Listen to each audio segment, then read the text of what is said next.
bilang pasasalamat at kay Lola.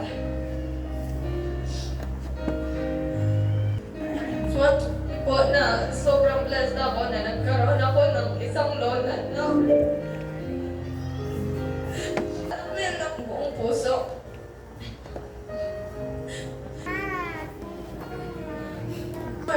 That when it came to being grateful and strong in faith, masipag si Lola, strict at disiplinado. Pero sa kabila ng lahat, she was very joyful and happy. Hindi ko makakalimutan kung paano niya binibigyang buhay ang bahay. Lagi niyang may kausap.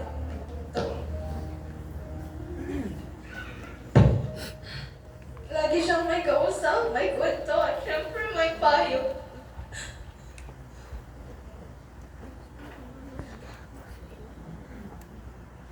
One of the people who taught me how to be responsible and organized.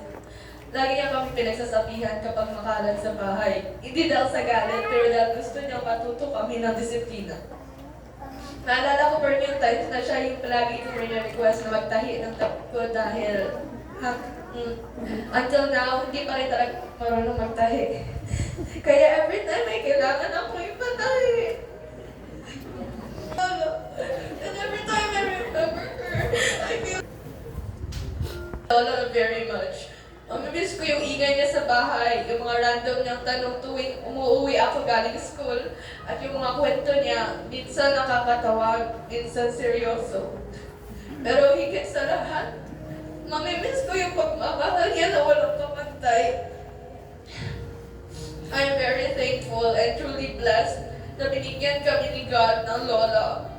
A Lola who was always proud of me even in the little things.